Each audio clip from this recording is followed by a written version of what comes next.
Good evening, everybody. If we can go ahead and take our seats, we're going to get ready to get started here. So my name is Jared Chabline, and I'm the chair of the Lower Shore Progressive Caucus. I would like to first start by thanking everyone for coming out tonight. We're really at a pivotal point here on the history of the Lower Eastern Shore, where we've been one of the poorest regions in the entire state and country. If you look at Somerset County, for the last several decades, we really need new leadership. We really need people who are going to stand up and fight for the economic, social, racial, and environmental injustices we face.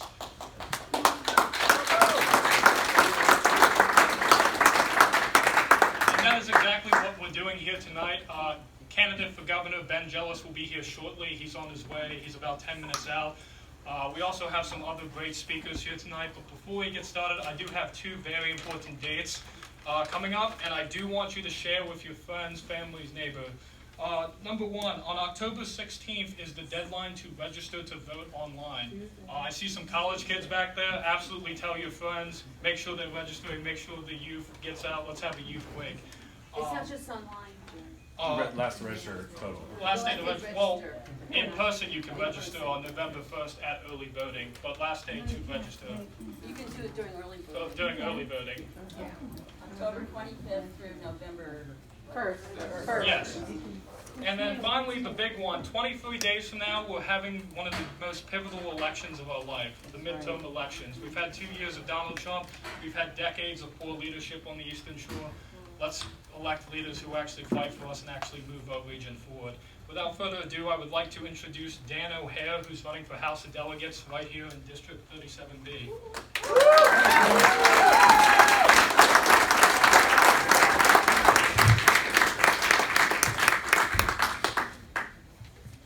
Thanks everyone for coming out tonight. This day's been a long day. Started at 7 a.m. in Tillman Island at a Waterman's meeting, and I don't live close to Tillman Island, so Nobody does. Started for me around 4:45. This is a great crowd. This is fantastic to see, and I think we can admit there's never been a more important time to be a progressive. And I think that a lot of people, when I say that, a lot of people are like, oh, because he's talking about that guy. You know, he's talking about the guy in the White House, and I'm not actually talking about the guy in the White House. Who here is familiar with James Burke? The guy that did the Connections series? James Burke, yeah. James Burke has a theory that this time is very similar to the time of the Gutenberg Press, when the Gutenberg Press came out, and Martin Luther translated the Bible into German. Once the Bible is translated to German, then you have the Reformation, and you have just a massive social upheaval happening. The reason that this time is similar to that is the internet. We now have new access to information that we haven't had before because the Fourth Estate is no longer the gatekeeper of information. And that means things are changing, and things are changing fast. Progressives are always at the forefront of that change. We're the one talking about those changes. We're the one debating those changes. We're the ones that are willing to look at what's happening and argue ethically what's right and what's wrong. Sometimes conservatives will like to bury their head in the sand. They want to say it's not changing, or it won't change, or it shouldn't change. It's changing no matter what. This is an era of massive information moving incredibly fast without any sort of boundary. It's up to us. It's up to progressives to talk about these things. It's up to progressives to lead and to work out ethics, to work out morality, to work out the systems in which we live in. I didn't know I was a progressive. I didn't really know what a progressive was. I was just someone who liked philosophy a lot. I liked to learn. I liked history. I liked to think. Apparently that makes you a progressive now. I'm fine with that. When I met the Lower Shore Progressive Caucus, I was so excited to see what they were doing and what they were building. I think the first meeting, there were like 25 people there. I don't remember. There seemed like there were a lot of people there. The first meeting I was at least. And there were just people that were so angry. And they were looking for anything after that last election. anything to reach out to and grab a hold of.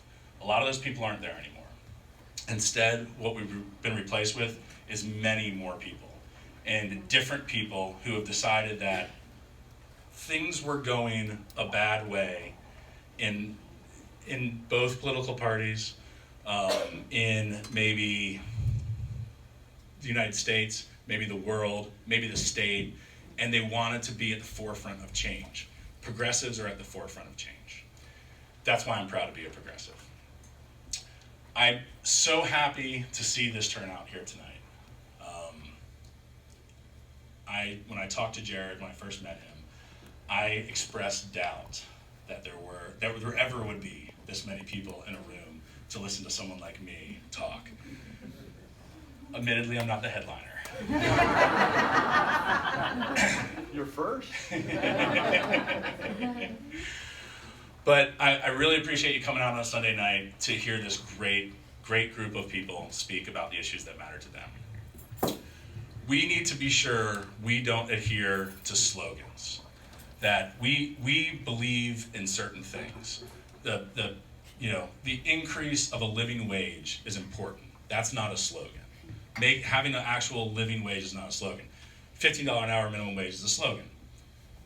We need to be sure we never adhere to just slogans, because you know what? At some point, the minimum wage will be $15 an hour, and it needs to go up from there. And we need to realize that. So we need to be people that are constantly thinking, constantly challenging one another, constantly reading, sharing information, seeking truth. And I think that's why we're all here tonight. That's what we're coming together to do. I'm happy to be a part of it. I appreciate you guys letting me be a part of this. And I'm very inspired from this crowd. Thank you so much. Have a good night.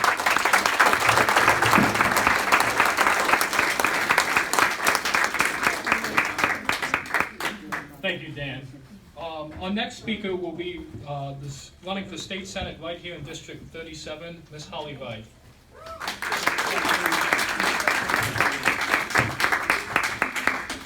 I'm Holly Wright, and I'm running for state senate because District 37 needs a leader who will stand up for working families at a time when wages are stagnating, when school education is deteriorating, and when retiree benefits are under attack.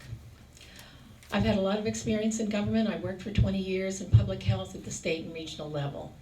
I know about jurisdiction, permitting, funding streams, so I know the business of government, and if I don't know the answer, I do know the questions. I'm concerned that over 35% of white working families can't put food on their table, repair their cars, and it's over 50% in the African American and Latinx communities. I want to work for raising the minimum wage to 15, slightly slower pace for small businesses where it's harder to spread those labor costs. I want to be in the 2019 legislative session to vote for a drug cost control commission to get a handle on the cost of prescription drugs. It is not okay. It is not okay in this country for people to go to get their medications that have been prescribed by a physician. We can't have a free market when it comes to medications, and they leave them on the counter. The government is involved in price setting for hospital stays. It can certainly be involved in regulating prices for prescription drugs. Thank you.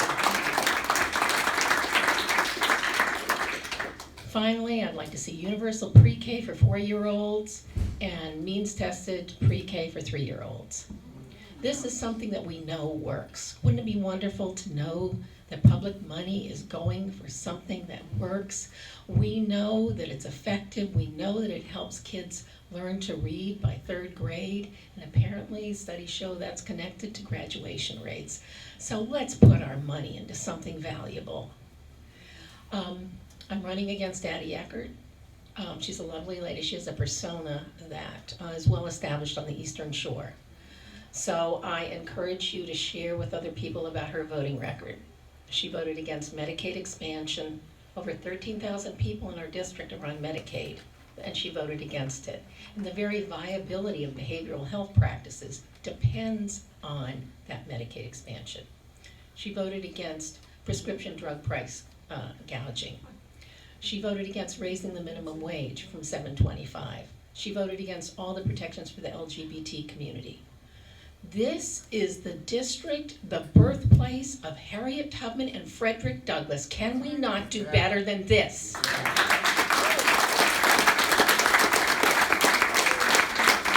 And to me, the final offense is that she continues to sponsor bills on voter ID. So my idea is that we keep the lovely Addie in our district for 12 months of the year, so she can go to all our community events, which is valuable. I'm not saying it's not. I'm not saying it's not valuable to be accessible to your constituents. That is valuable. But when she's no longer a senator, I checked, she can still be called Senator Addie Eckert. But we want her here in the district 12 months a year. And take her voting rights away from her. Give them to me.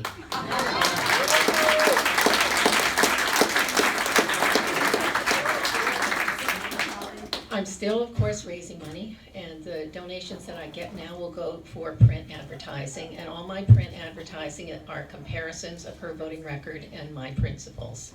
HollyWrightForSenate.com, press the donate button, put in a little information, and automatic fill will take care of it in no time. So Holly Wright for Senate, thank you so much.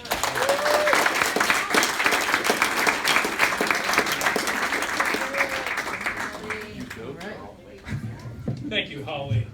The next speaker is someone who's a good personal friend of mine and a great community activist. Next up is Jamaad Gould, running for Wacomico County Council at Large.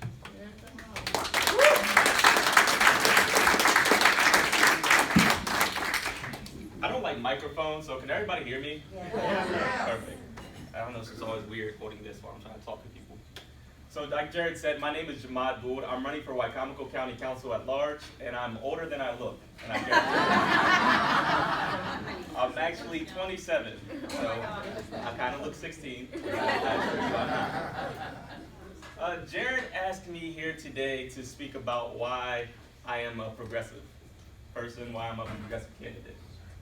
And although I've been progressive for as long as I can remember, I honestly had never thought about that. So I had no idea what I was going to say. I had no idea why I was progressive. Of course, things like a livable wage sounds wonderful. I would love that. My mother, I'm the ninth born of 14 kids. I would have loved if my mother didn't have to work so hard to feed her family.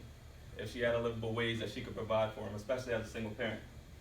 Of course, things like Medicare for all is wonderful. It gets kind of expensive when you have medical bills for 14 children and yourself, to the point where you can't afford things, where you have to pick and choose what you're going to pay for. I love the rights for LGBT communities. I mean, I have a sister who was with a woman for 6 years before they decided to split ways. They had 2 lovely children together, and I love both my nieces, and I'm glad that I have them in my life. But none of those are why I'm progressive. When I sat and I thought about it, and I'm a millennial, so I use Google. Googled the word progressive, and it just said the progress that people make gradually. And I thought about that for a while. And I said there's a lot of things that America has done gradually. We've progressed, and we've come a long way. But I consider myself progressive because we're not done. And I know that we still have a long way to fight, especially in the terms of racial justice and social justice reform. I have 2 brothers. One is currently awaiting trial. The other one is sitting in prison, as he's been since 2011, for a drug charged as a kingpin. I would love if I had the chance to go see them more than once a month, if that. Because when you have a drug sentence in America, it's treated worse than most other sentences. And that's not right. When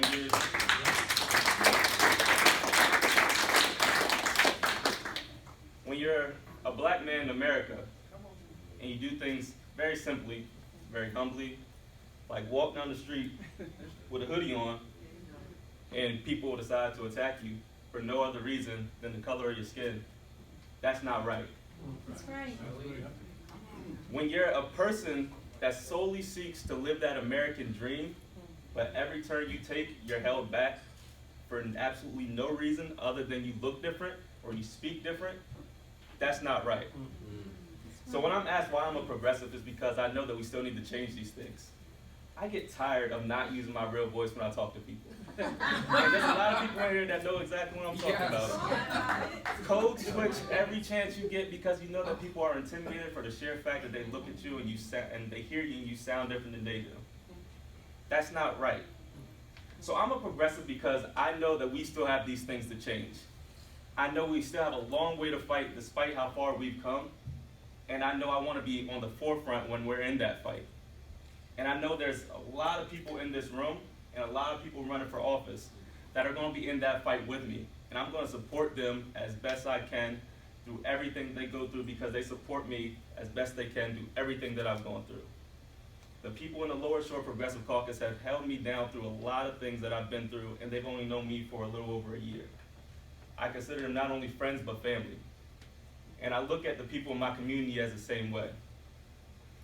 And only together can we truly create the progress that we've been talking about and that we've been fighting for so long.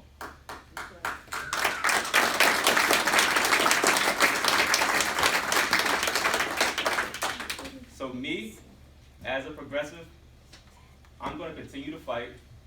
I'm going to continue to look at all these people in this room and everybody out in my community as family. And I'm going to continue to make the progress and that gradual change so that we can truly have the America that we've all been wanting and we've all been wishing for. Thank you.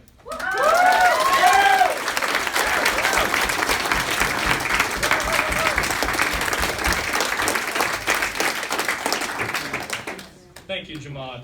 Next up, we have Deborah Nestle, all the way from Somerset County. She's running for Commissioner, District 3.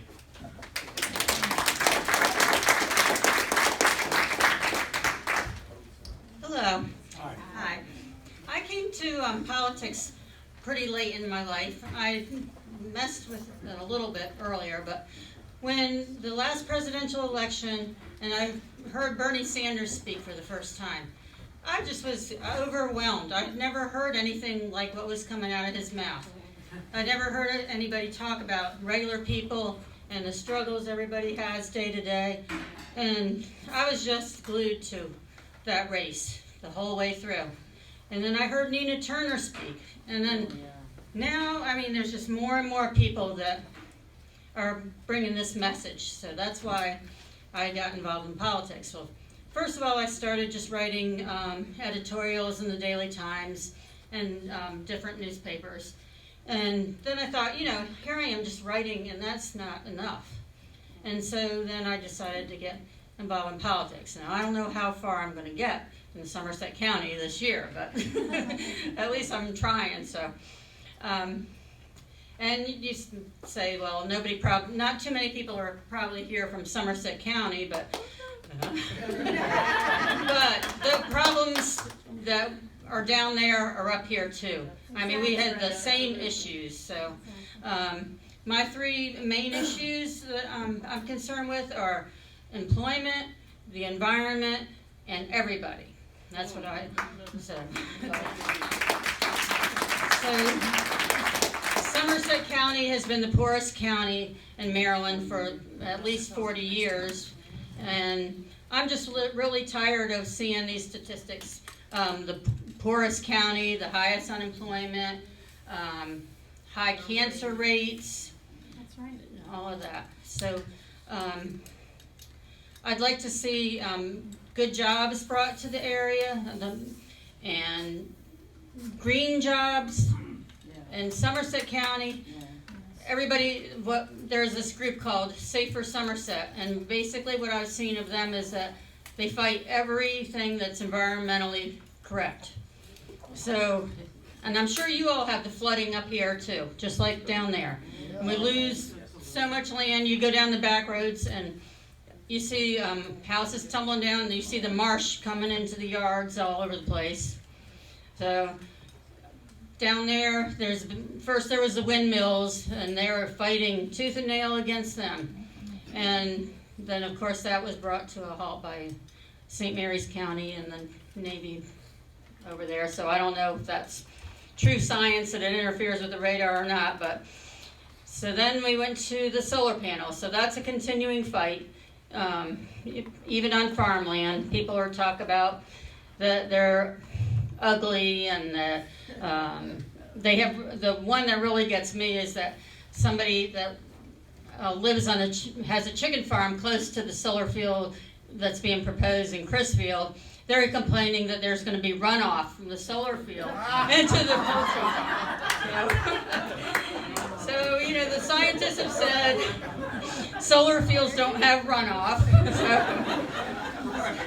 So now they're trying to get ditches built, or the land built up in sand, because it's a new project that they can do that. So it's been one thing. And then there was the chicken manure conversion into gas and into something positive. I mean, down that way we make all this chicken manure, and that's fine. I mean, people have had those chicken farms for a long time, but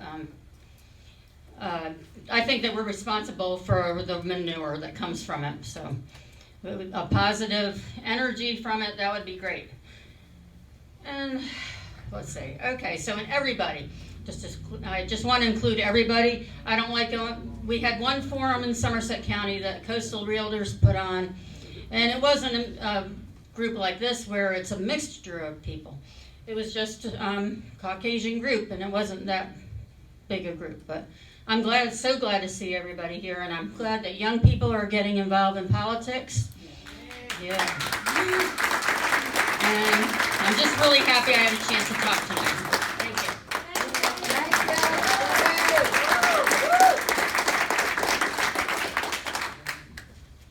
Thank you, Deborah. Next up from Wacomico County, we have Michelle Gregory, running for Wacomico District 3, and is also the chair of the Democratic Party in Wacomico County. Michelle?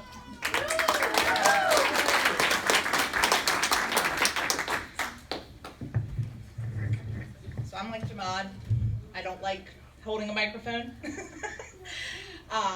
But I'm going to assume you guys can't hear me back there, so I'm going to have to use it.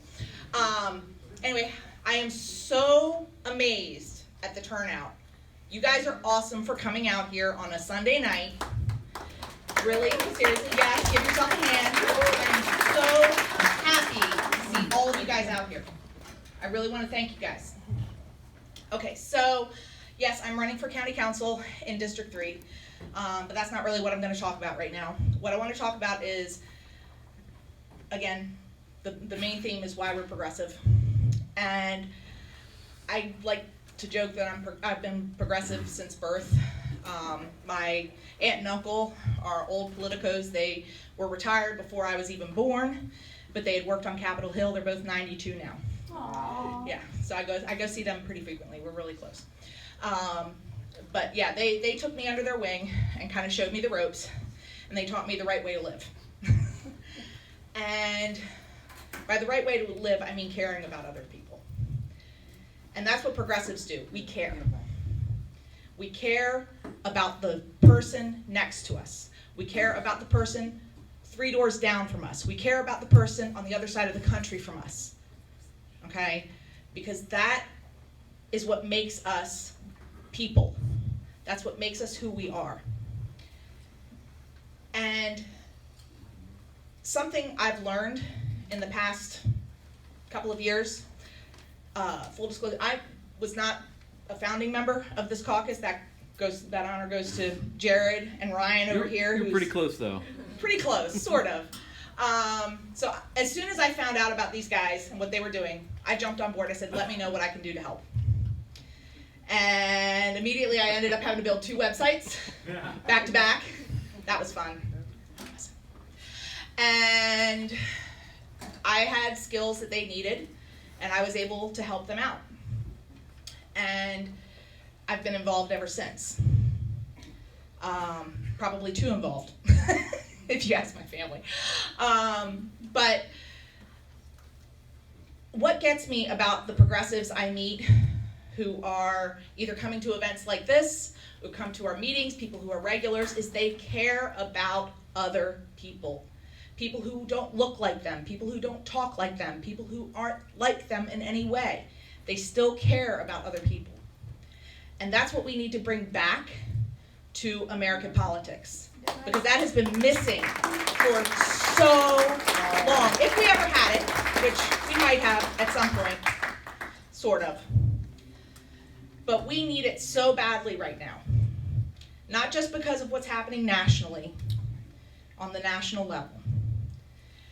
I think people today feel more disconnected than ever before. And it's groups like this, and like all of you guys, that are gonna make the difference, okay? And if each one of you goes out and pays attention to just one other person, and pays it forward to one other person, imagine what this movement could be on the Eastern Shore. We could lead the nation in the progressive movement here. We absolutely can. It's possible. If each person just pays it forward, one step at a time, one person at a time, and each person pays that person forward, we could make a huge difference. So what I want you guys to do is go home, find a friend, and pay it forward. Get that person to the polls. Get that person registered to vote. Like we said earlier, deadline's coming up. We're really, really close. I think it's, what, tomorrow? Tuesdays? We got 2 days. Sorry, it's all starting to blur together, guys. It's all starting to blur together, doing way too much. But yeah, go out, get someone registered, get someone to the polls, pay it forward. Care about the next person. Okay? Thank you.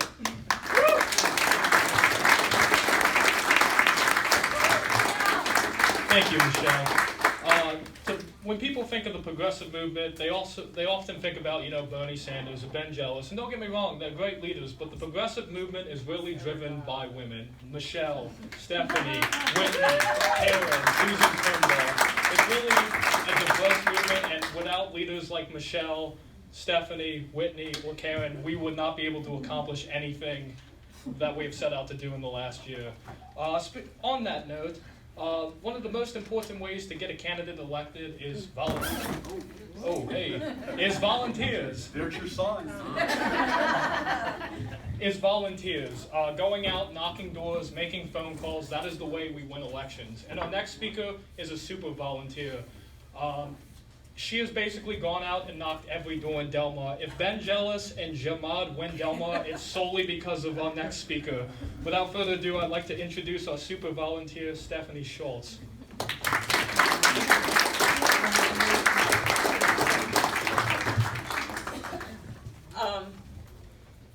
There's a woman in here who will attest to this fact. I'm more comfortable talking to people about algebra and statistics and trigonometry, but I'm now going to talk to you about the progressive movement and why I'm in it.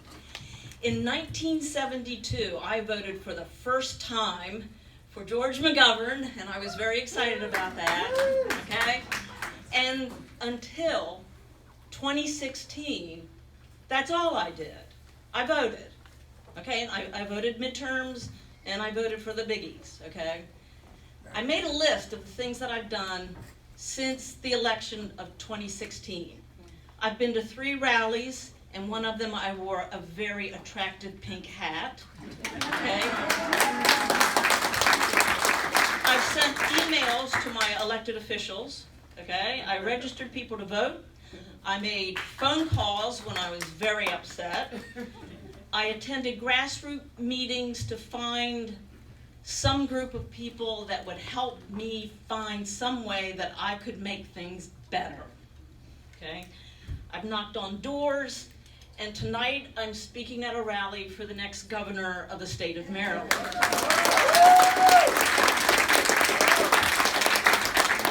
I don't know why this came to me today, but the other thing that I've done is been tempted to read the Constitution a little bit closer. And I wanted to share that with you before I tell you about knocking on doors, because that's why I thought Jared wanted me to talk. But I found something in the Constitution that I think we all need to remember. The business of government is to establish justice, ensure domestic tranquility, provide for the common defense, promote the general welfare, and secure the blessings of liberty to ourselves and our posterity. And I believe that whether it's the Progressives or whatever political organization that you choose to put your time and your talents in, that's the mirror that you have to hold up to them.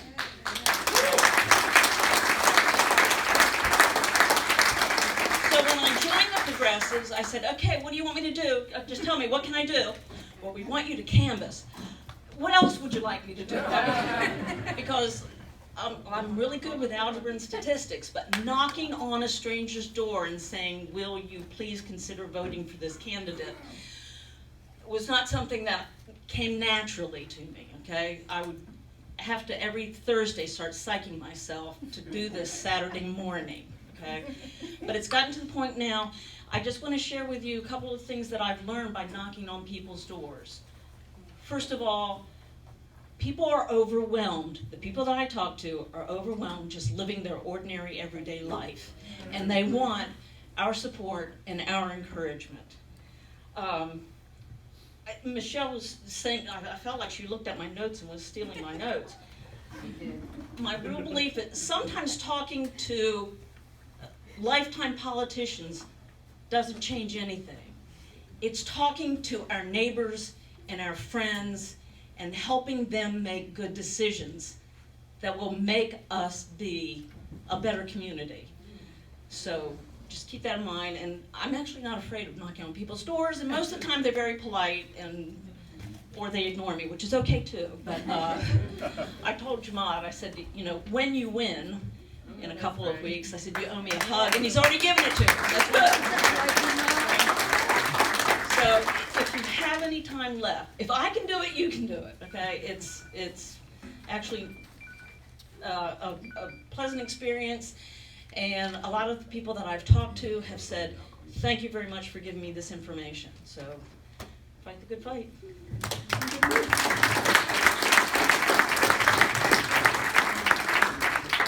Volunteers like Stephanie will definitely, if we can go out and we can knock doors, we can elect Ben as the next governor, we can elect Dan O'Hare, we can elect all these great candidates. Now I'd like to turn our attention to Cambridge's own, the great mayor, Victoria Stanley Jackson.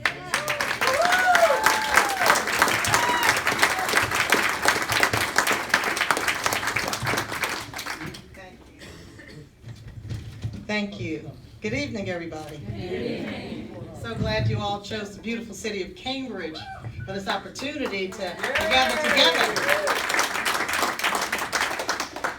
Believe it or not, I'm always nervous when I talk in front of people. I just fake it so well.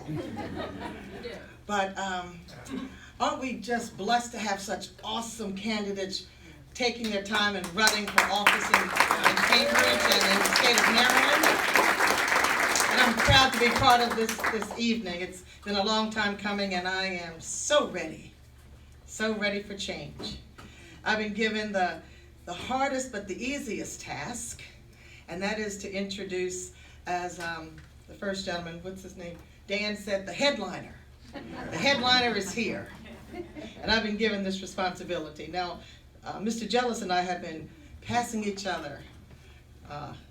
I'm sorry, Mr. Jealous, I can't do it, or I'm sorry, Mayor Stanley, I can't be here, but we are here now.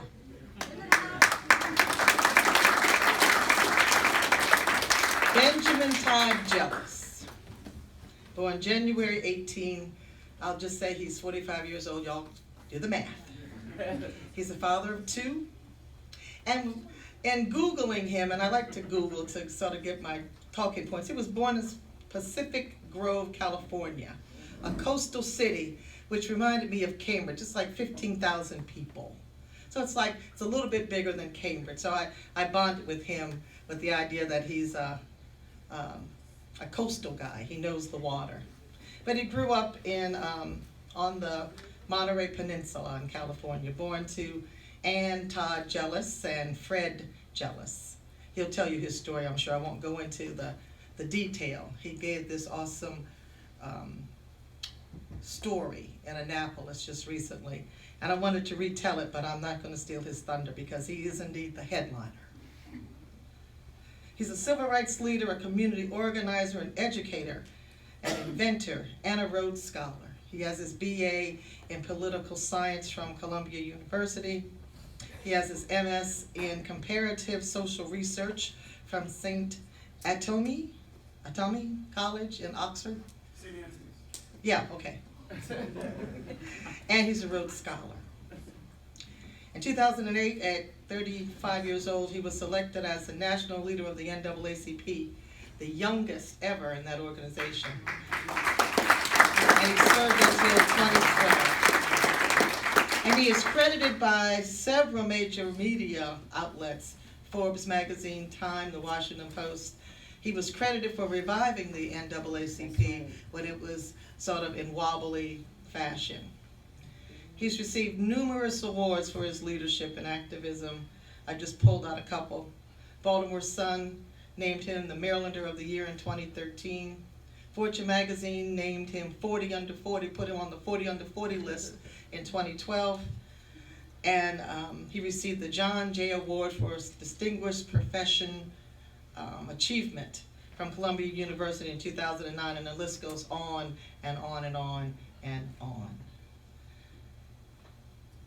He is the godfather of one of my favorite comedians, Dave Chappelle. I don't know if he wanted me to say that, but I like Dave Chappelle, so there it is. And he's been endorsed by Dave Chappelle, Bernie Sanders, Cory Booker, and Kamala Harris. A young man who has a plan.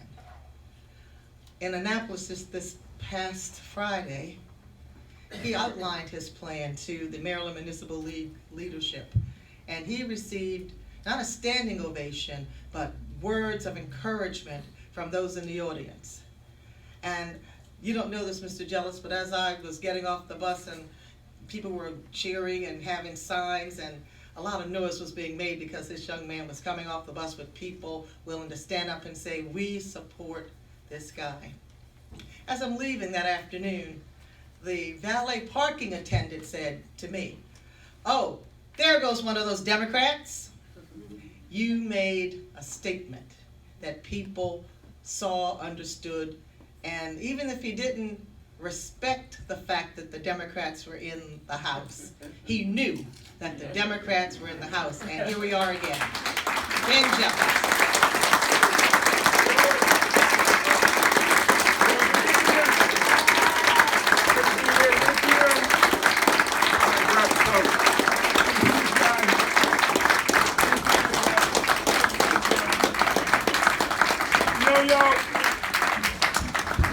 Well, thank you. It is good to be back, and I gotta tell you, this campaign's going into its 18th month. I kind of feel like I've watched Jared grow up with this campaign. He used to show up in just little short pants. Now he has a tie on. Oh, we're not. I'm sorry, Jared. It was just No, look, it's good to be back, and thank you, Mayor Jackson, for that introduction. Thank you all for being here. Thank you all for showing up, for knocking doors, for making phone calls. Thank you for believing that we don't have to let a Republican push us backwards, that we can actually get back to leaping forwards. And as many of you know, my grandparents helped raise me. Every summer I was shipped to their house. My parents' marriage was against the law, and it was illegal for them to move back to Maryland once they got married. Men fell in love with school teachers in Baltimore. But this was home, and they wanted me to be connected to home, so they shipped me back every summer. I've been thinking about my grandparents a lot recently. The way that my grandmother believes in this state. She's a 101-year-old retired Maryland social worker. That's something. She moved up here with my granddad at the end of the Great Depression, and my grandma, and my mom, who was 6 months old at the time. Moved into the McCullough Homes housing projects in West Baltimore. Granddad came up to work at the B&O Railroad. Grandma went to work for Planned Parenthood. She helped train a younger social worker named Barbara Mikulski. I was at the Emerge Maryland event, and Senator Mikulski walks up to me. My running mate, Susie Turnbull, is a credible leader. She isn't just part of this wave of women running for office for the first time across this country. She's helped build the wave. She's vice chair of the DNC with Howard Dean, chair of the Maryland Party in 2010 when we created the playbook for winning this year, was you turn out more than 1 million Democrats and you win. And that's why what you're doing is so important. And she also co-founded Emerge Maryland on her porch. So I was at the Emerge Maryland event, and Senator Mikulski walked up to me. And she said, "You're Mamie Todd's grandson, aren't you?" I said, "Yes, ma'am." She started to tear up. I said, "Senator, now my grandmother's 101, but she's very much alive." She said, "Really?" I said, "Yeah." I said, "Would you like to talk to her?" She said, I can. I said, "Well, I got a cell phone and she's 101, so she's almost always at home." Got him on the phone, a joyful conversation, and the senator hangs up and hands me the phone and gets a tear in her eye. And she said, "Well, you see how just saying your grandma's name affects me." I said, I noticed that. What's that about?" She said, "Well, she helped train me." I said, "Well, what did she do exactly?" She said, "She taught me how not to feel awkward when I was a young social worker." And my heart just almost burst with pride, because I could give 100 adjectives to describe the first woman in the United States to ever become a U.S. Senator, Barbara A. Mikulski. And the word awkward would never be on the list. Grandma apparently did a very good job. Well, my grandma taught me to aim high, to plan your work and to work your plan, and to have faith in your neighbors. You walk in my grandma's house, there's a photo of Jesus and the bishop and FDR. And the bottom line that connected all of those was the golden rule, the idea that we're supposed to treat our neighbors the way we would want to be treated. It's the conviction that unites every faith, and even the codes of ethics of those who don't believe they have any faith at all. And these are times when we have to look out for our neighbors, see ourselves in our neighbors, recognize that we're all in this together. When you travel across this state, one of the incredible things that happens is you just start to hear the same concerns over and over. And you realize, as a white Republican in Catonsville put it to me after 15 minutes, he said, "I'm talking to him for 15 minutes. And then he says, 'Oh, well, brother, I should have told you, I only ever vote Republican.'" And I said, "Wow, I just lost like a quarter hour of my life. I don't get back."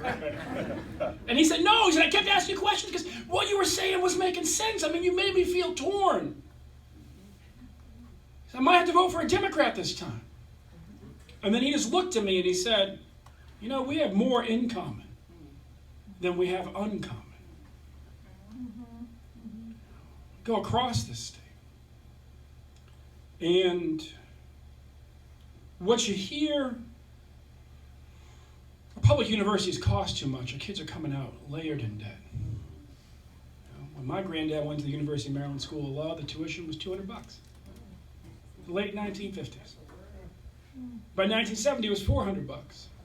Spoke to Congressman Cummings today. I said, "How much was it when you were there?" I think it was like late 1970s. He said it was about $800. Today, if it kept up with inflation, it'd be $2,600. In other words, it would still be just enough that if you worked all summer, say as a waiter, you slept on your aunt's couch or whatever, saved up your money, you could pay off your tuition in cash at the start of the year and never think about it again. But last time I checked, it was over $31,000. I said that at a rally the other night. We had hundreds of students out at the University of Maryland College Park, and one of them raised their hand and said, "Hey, I just graduated, it's over $35,000. I haven't checked, but I figured he knows better than me. The difference between $2,600 a year and $35,000 a year is the difference between coming out with no debt, you can hang up a shingle, you can create a small business, law firm, and being $100,000 in debt, you gotta go work for a corporation. And pray that it all works out.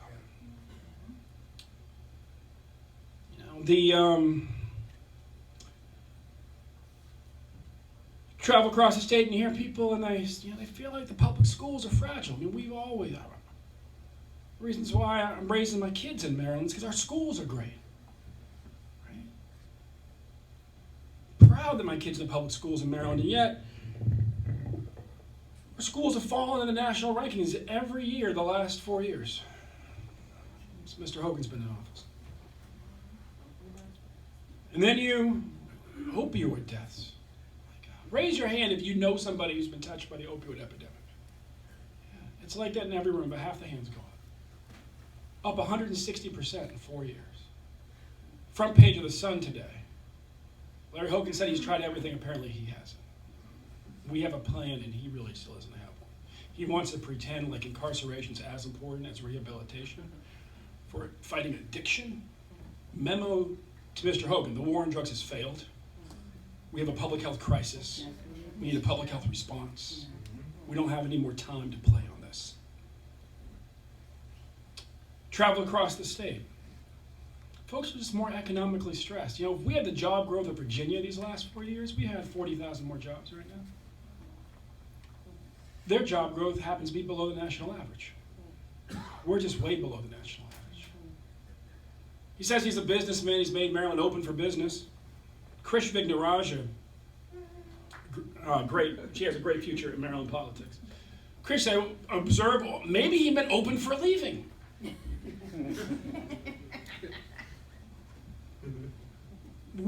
We cannot find another Fortune 500 company that has ever left Maryland because they acquired a smaller company somewhere else. Just can't find it. But that's what Discovery Channel's doing. They called him for 4 months trying to figure out how to stay in Maryland. He didn't return their calls for 4 months. Every time Terry McAuliffe, who's endorsed my campaign, and we got Obama's campaign, we got Obama's endorsement a couple weeks ago too. That feels pretty good.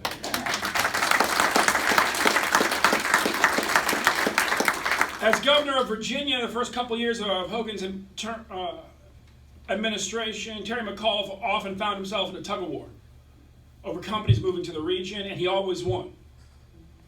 And I said, well, why'd you always win? He said, because plan beats no plan all day long, and your governor never had a plan.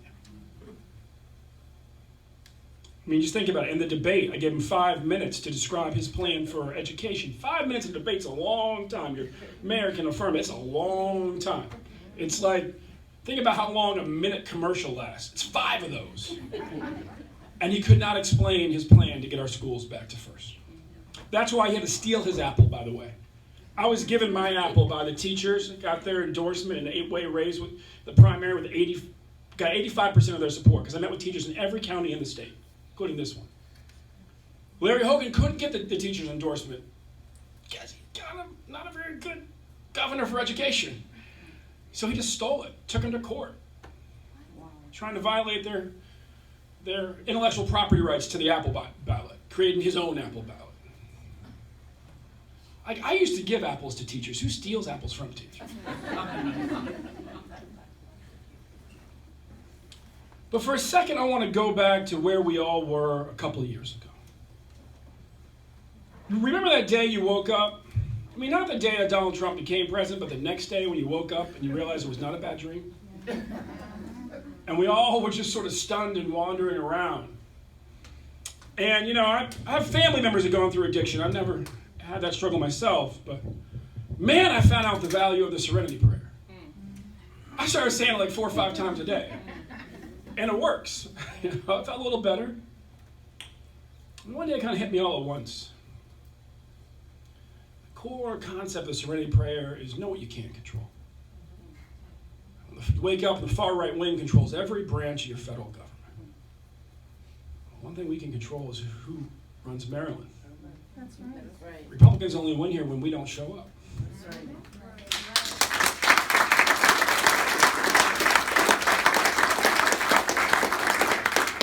And then it hit me, you know, the most important lesson I learned in college was in judo class. First lesson of judo, you shall use your opponent's momentum against them. Now, I was sort of marveling at all this momentum behind the far right wing. Took over 3 branches of federal government after they took over 2/3 of the states. Many of those right before redistricting, which allowed them to take over the House. 2/3 of the states. The momentum of the far right wing since the passage of the Civil Rights Act has been the states' rights movement. It's what's given them focus. They said, look, if y'all want to protect civil rights and women's rights and workers' rights and the environment, well, we'll just take the power out of the federal government and we'll put it in the states so we can make an end run around all of that. So, look, they're going to be controlling every branch of the federal government right now. I said, let's take our state back. And let's use their momentum against them. Let's take all that power they've invested in the states and let's use it to make our state a model for how you fully fund education, give teachers a raise, and eliminate zip codes as determinants of children's opportunity to learn. That's right.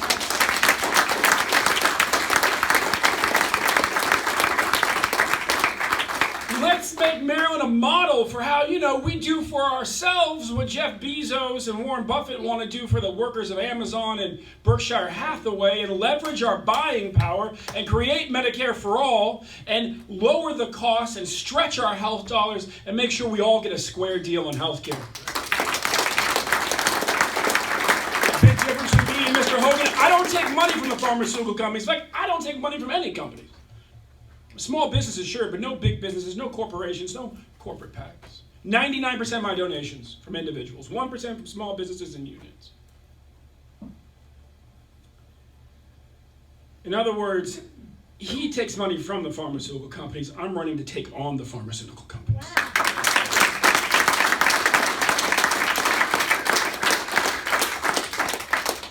Make Maryland a model for how we race to get to 100% reliance on clean and renewable energy so we know that we are doing our part to save our planet, to stop the sea level rise. And in the process, decide, you know what? If we're going to lead the region in the consumption of clean and renewable energy, why don't we lead the region in the production of green energy technologies? We can bring factories back to Dundalk. We can float the turbines right down the bay, install them off of Ocean City.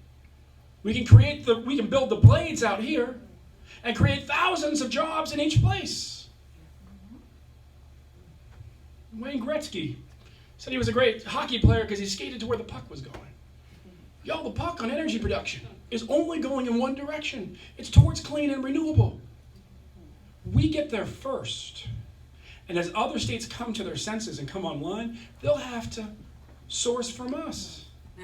And our economy will benefit disproportionately. In other words, we don't have to keep talking about shared sacrifice and tough decisions to save the environment. We just have to open our eyes to the fact that this is one of the greatest opportunities we have to create new jobs, let alone new union jobs, let alone new factory jobs, and create new wealth. Let's go do it. And we can make our state a model for getting our priorities straight. I used to talk about those tuitions going up, babies in debt. Well, what happened? Prior to 1970, mass incarceration didn't exist. Got 2 total institutions full of 18 to 35-year-olds the state's heavily invested in. One is universities, the other is prisons. When the prisons get massively bigger, dollars for public higher education goes down. When those dollars go down, tuition goes up. Tuition goes up, debt goes up, default rates go up. You know what goes down? Young people starting new businesses. The American economy, it's called the Great American Slowdown. The American economy has grown less quickly every decade for the last 4 decades. We've worried about this. I'm an investor for the last 5 years since I left the NAACP, investing in startups across Maryland and across our country. Why has our economy been sort of steadily cooling off, if you will? Because every decade, fewer young Americans start new businesses. You ask them why, number one reason, college debt. Healthcare. College debt. Healthcare is a big one too, but college debt. And so we will, in the massive student debt crisis in Maryland, make it possible for everyone with student debt to refi at a lower rate, creating a state pool, get them out of the usurious federal rates. And we'll pay for it by ending mass incarceration.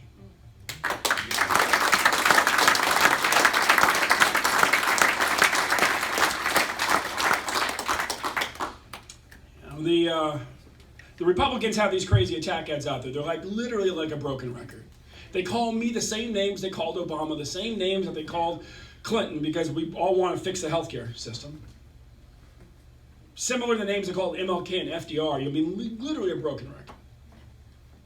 And then they pull out the old Willie Horton playbook, the old Donald Trump playbook, trying to scare people. makes it real clear when it comes to our safety. Murders are up in Maryland statewide by 42% when you don't include Baltimore City.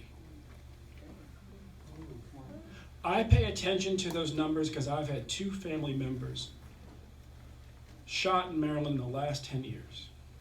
One in Howard County, he was 18 years old and ran into the wrong hombre at the gas station. And a young man who was suffering from some type of trauma and was literally afraid of my cousin who wouldn't harm anybody, but this guy was not in a good place. Reminder that we have a real mental health crisis in our country we have to deal with.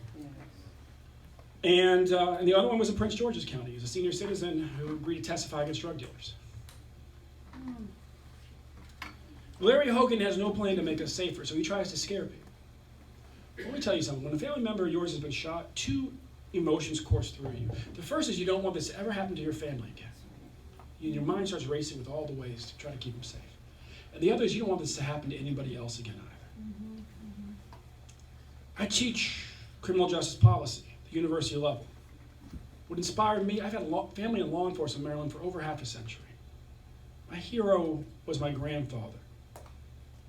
My cousins today, they pick up a gun and a badge, they go to work. My granddad, on the other hand, picked up a badge, no gun. He was a juvenile probation officer. And what I can tell you is this. The governor has no plan. We keep getting less safe, so he tries to do things. He lurches, tries to bring back failed war on drug strategies like new mandatory minimum sentences. So what we need to do is not what makes us feel tough. What we need to do is what actually makes us safe. What actually makes us safe is reducing the recidivism rate. So when people come back, they're more corrected and not more broken. You use that time behind bars to make sure they come back more literate. Because if you went in illiterate and you came out illiterate, the state just played a role in making your neighbors less safe. Because if you can't read the menu at McDonald's, you can't get a job at McDonald's. And you train people for jobs that exist on the outside. And you admit that the war on drugs has failed. And you lean into alternatives to incarceration for nonviolent first-time offenders. You're trying to keep families together, get people back on a correct path. And you shift priorities away from failed strategies that said, let's focus on the low and on the low-level nonviolent offenses. And you shift them back to the small numbers of people that are truly dangerous. Let's focus on getting killers because too few homicides result in convictions in Maryland. Let's focus on getting rapists because last time I checked, there were 3,700 untested rape kits in Maryland.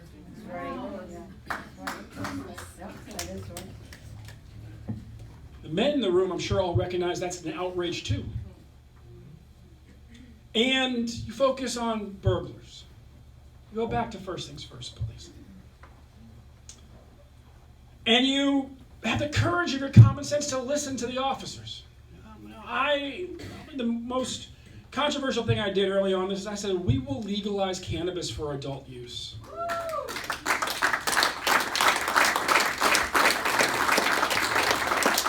By the way, it will generate enough tax revenues that we'll be able to fully fund universal full-day pre-K, which is one of the best investments we can make in the future of our state. But why did I do that? Because I listened to the police officers across Baltimore City in the midst of the storm that has raged through the city since the uprisings after the Freddie Gray tragedy. I asked a recently retired member of BPD to go across the city and listen to the police commanders. This guy had served as a captain, just retired for 15 years. And asked him 2 questions. Why have the killings surged since the uprisings the last 2 years? And what's been going on, say, in the last 10 years with killings in the city?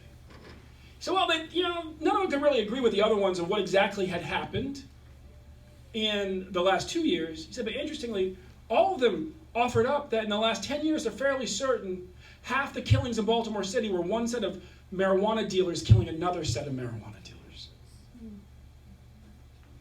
And it's just sort of, I said, wait, can you repeat that? And they said the same thing, and I said, why? I said, well, Ben, you get it. Violence in the trade is about territory. People encroaching your territory they get killed. So the violence in the heroin trade tends to be fairly low because it's hard to source, and so the territory is stable and very few people encroach on it. They said, but cannabis is actually a weed. You can produce it anywhere, and there's always a new set of entrepreneurs encroaching people's territory. And so there's a lot of killing in the cities, and in some instances it's cartels pushing in, and other instances just young people who don't know any better. Cross the wrong. Local gang. Well, you go look at Washington State, you go look at Colorado, and indeed, the shootings have come down.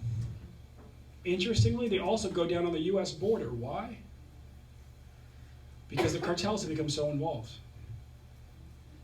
So you say to me, well, we have a substance that is no more harmful than alcohol, and there's a lot of harm with alcohol, that we can regulate the way that we regulate alcohol, and we got a lot better since I was young, and certainly since Brett Kavanaugh was a young man.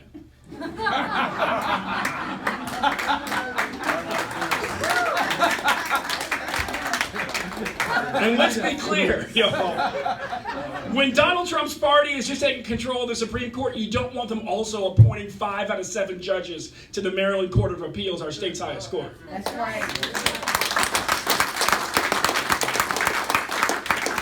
So we can regulate it.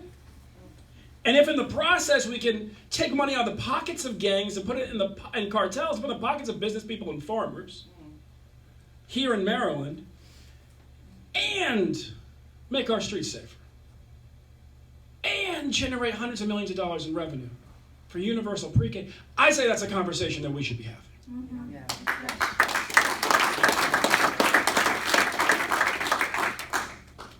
Sisters and brothers, we got 22 days left. And we got one way to win. We turn out every like-minded independent. We turn out every Democrat up and down the Eastern Shore and across the state. I want to thank you for everything that you've already done. And I'm going to suggest you already know what to do. You push in as many volunteers as you can to multiply your forces. And you get everybody making every call they can, knocking on every door they can, sending out every postcard they can.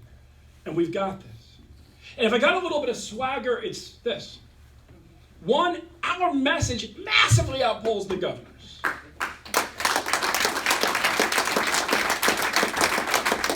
You tell people that you're supporting a candidate who's endorsed by the nurses to fix the healthcare system and the teachers to fix the education system, and they want to vote for that candidate, not the one who stole the apple.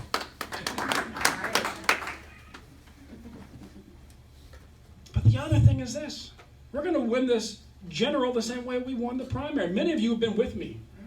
You remember when they said, oh, there's no way. Jealous? What? No. There's no way he's going to win. He's lost every poll. And you saw him the next day, they're like, yeah, and he won by 10 points. Sisters and brothers, this, my good friend Andrew Gillum, and I've known Andrew since he was like 22. We were talking about the power of starting off in 4th place. Because we both won big. And a lot of folks have made a lot about the history that would be made if we had 3 black governors south of the Mason-Dixon. It'd be nice to be part of that. But let me tell you about the history I'm more interested in making. It's the history that happens when we fully fund our schools. And we find out what it's like to live in a Maryland where genius is evident in every zip code, and so is opportunity.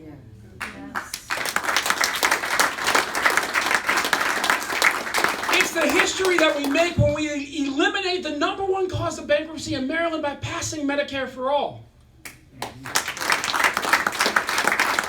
I gotta tell you, I'm so tired of no we can't politicians. Every industrialized country on the planet Earth has done this. I don't know. I descend from non-Revolutionary War soldiers on one side and 2 black Reconstruction statesmen on the other, and I literally have no idea how to live in no we can't America. The only America I recognize, the only Maryland I recognize is can-do Maryland, can-do America. And folks will say to you, well, geez, these things are hard. And say to them, you know what, you're right. Anything worth doing is. And the guy we're backing for governor, unlike the current governor, actually knows how to get hard things done. I mean, think for a second, think real hard. What's a big thing Larry Hogan's actually led on? We'll get quiet. We talk about tolls. It's a good thing. They say he lengthened the school year. I get it. That's not a massive campaign to get those done. But I was named Maryland of the Year because in 1 year I led our state. 1 year. We abolished the death penalty. I led that campaign. We passed the DREAM Act. I co-chaired that campaign. And we passed marriage equality. And together with the Human Rights Campaign, me and the NAACP, we helped get that done on the ballot too. And what's my point? That if this little state south of the Mason-Dixon could become the first state south of the Mason-Dixon to do any one of those and all three of those in the same year, then I'm pretty sure we can succeed in uniting the people of Maryland to finally fully fund our schools, to finally make sure all of our neighbors have health care that they can afford, and to finally create an inclusive, robust economy powered by clean, green energy.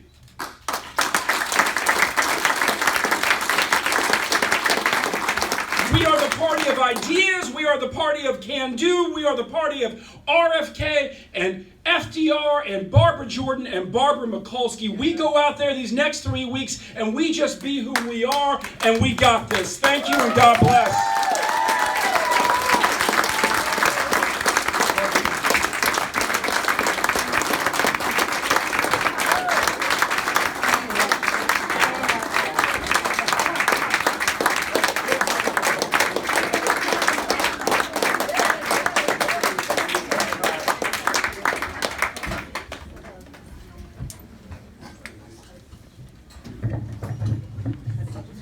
Special thank you to the next governor of Maryland for coming down.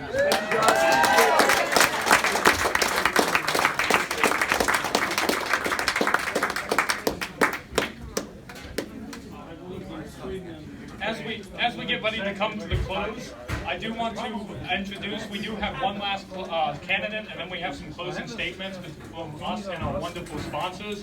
Allow me to introduce Seth Mitchell, who's running for state's attorney in Wacomico County. It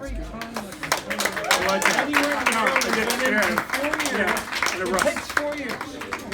That's like following a really good act. I like the commercial. I'm the just closer. showing this is why you're told. But I This will is what tell the tax you, cuts good for. is, Good luck first of with all, that. are there many people here from Wacomico County? Yeah. There are a few, okay. Well, a lot of what our future governor has said, I concur with. As a prosecutor, most people think a state's attorney's job is to prosecute to the fullest extent of the law. When I ran in 2010, I disagreed with that. The purpose of the state's attorney is to do justice. And as you've heard our future governor say, justice is not being done, but should be done. So let me pull back from that. I can tell you that I have 30 years of law, 3 years as assistant state's attorney in Wacomico County. Almost. Hey guys, if we could, I understand a lot of you are excited about Ben, but there's still somebody speaking, so if we can be respectful and hold it down, stop moving while you're talking.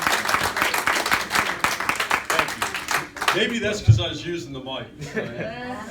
So let me put it this way, that when you're looking for someone, I have the experience to prosecute the hard cases, the murder cases, but I also have the wisdom of 30 years to know there are a lot of cases that should be diverted, a lot of drug cases. I would like to see a strong drug rehab program with incentives. Yes. And even when people are put on probation for drugs, it is ridiculous to think that someone's not going to have some relapse. Relapse is about 90%.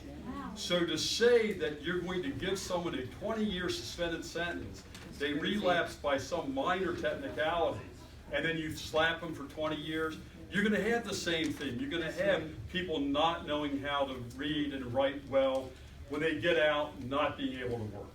So my point is that it's become a big industry to build more jails, to have more correctional officers, instead of going the other way with educating our kids to be educated voters, to push forward policies that will stop this constant, basically incarcerating our people. Yeah. Statistically, if you're a black male, 1 out of 3 black males in the United States goes to jail at some time in their life. Now, I've been doing court for 30 years, nothing but criminal law. And I see a big disparity between anyone of color versus a Caucasian. It shouldn't be that way, especially when the facts are the same. But let me reel back. That was a great speech. It's really hard to follow someone who's really pumped up. That's not my style. I'm more of a thinking person. Not saying that he's not, but I'm more of like, he's gone, right? but logically, I was a philosophy major. I had 60 hours of philosophy before I went to law school. And most of my prosecution was, I have a pilot's license, I was a scuba diver since a kid, so I have checklists. You have to know the elements to get convictions. And I want to train the staff of Wicomico County to have across the board the same basic concept of what should and shouldn't be prosecuted, and what is a just sentence and what isn't, and what should not even be prosecuted. There also are a lot of cases that are started out in district court with one form of charge, a district court charging document, and then later they're grand jury and indicted, which is a waste of time and money and multiple different courts handling the same thing. But let me just get to a couple of points, and if I'm acting funny, I really ripped something in my elbow the other day, actually propping up a Matthias sign next to mine. You know, but basically, someone asked about, so let me shift back. One of my credentials, I think I've got a ton of experience. The person I ran and running against was appointed, not elected. She was sworn in December of last year, and she's claiming the experience. Now, she worked in the office for some time, but I've been first chair in a death penalty case as a defense attorney. I've done more than a dozen murder trials on both sides of the deaths. What I would like to leave you with is the concept, when someone said about progressive party. When I was about 12 years old, I was from a fairly conservative family. I remember, and this kind of even ties in with Colin Kaepernick now and Neil. I remember in the '68 Olympics, the race fist, black gloves, of the 3 people, and a lot of people don't realize it was Carlos, Tommy Smith, and Peter Noonan, I believe it was. Peter was the Caucasian from Australia. The 2 African Americans actually went to his funeral and were pallbearers. They became very close friends. But the reason I read about that, I actually wrote papers about that as a little kid. But the reason I bring that up is, that's something that I started asking, what is all the fuss about? Why did this happen?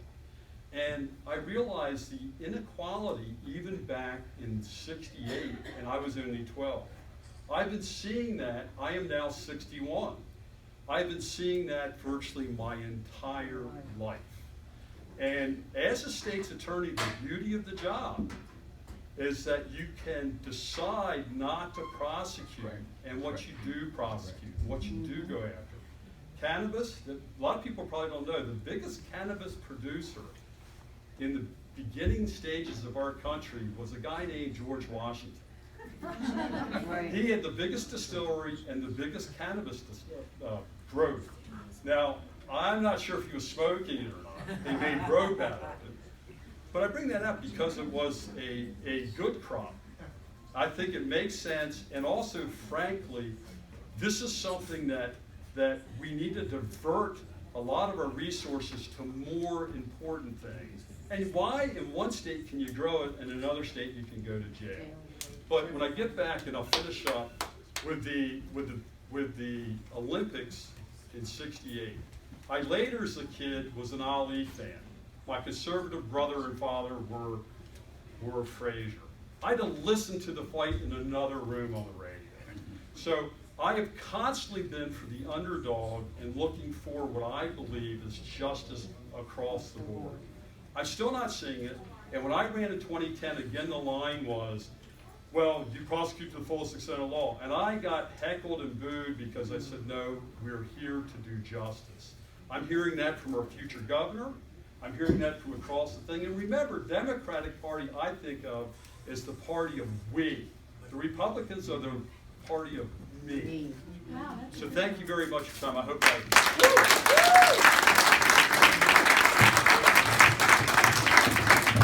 Thank you, Seth. And to close tonight's procedures, I just need 10 more minutes of everyone's time.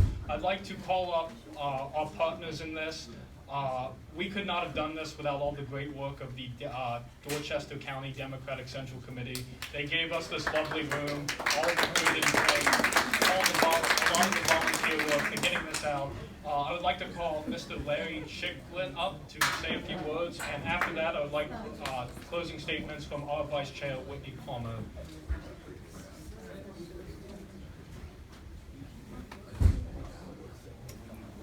This has been an amazing evening. We really are happy that you all made it this evening. I think it was really quite something to see and to listen to. And what I think you heard were leaders. These are leaders. Our country has been devoid of leadership for the past 2 years, and we've heard some real leaders here this evening. And we need to do something about this. We have an opportunity. We have until November 6th to make a difference. We need to step up. We need to have volunteers. I know that's hard to say, but we need you. We need your help. We need people to canvass. Canvassing is not so easy, some people say, but it's the most effective way to get votes. We need people to canvass. We need people to do call banking. We need it. We have to do this. We see we have real potential leaders and we want to put them in office. It's the way to do it. We have to work together. We need your help. So please, we circulated forms around the room for volunteers. There are some by the front door. We'd really like you to step up and put your name on those forms and say, we'd like to help. It's the only way. If you want to make a difference, this is the way to do it. We also are trying to extend our office hours. We're trying to be more present as we get closer to the election. It's a simple thing. We just need people here to work in the office. We need people to take people to the polls to vote. We need to make sure that we're doing that. We need to organize. We need people to coordinate the effort, and we need people to drive people to the polls. We also have lots of signs. If you look around the room, there's lots of signs. You could take one home. You could put it in your front yard and let people know that there's a presence for the Democratic Party in Dorchester County. We are here. We want to be seen. We want people to know that your neighbors have Democrats for neighbors. And it's important. We really need to do this. So please, step up, volunteer, put your name on the list. Please help us get these people elected. You've heard leaders tonight. You've heard some great people that should be leading, and you know the void that we've been in the past 2 years. There's no leadership in this country, no valid leadership. I don't know what even to call it, but please step up. I mean, I don't know what to call it. Loch Ness, yeah, right. Hot mess. Hot mess, yes. We need your help, so please work with us, okay? We're here. This is the Democratic Party. We want to make a difference. Thank you.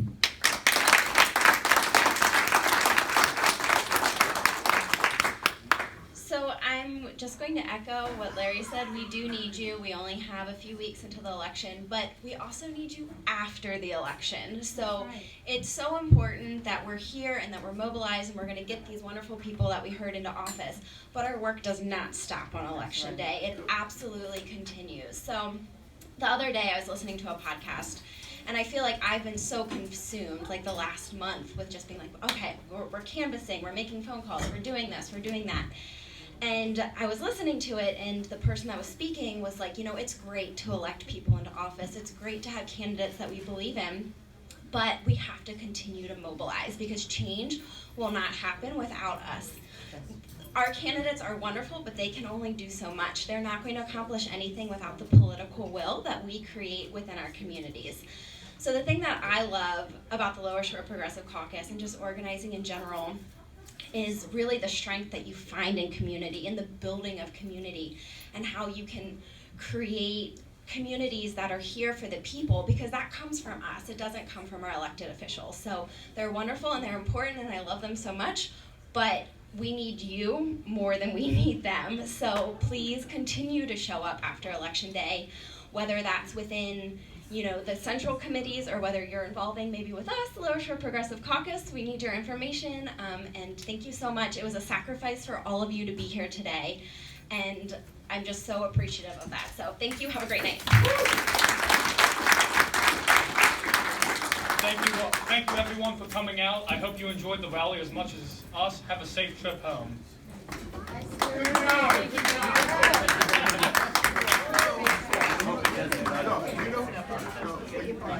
right, see you later.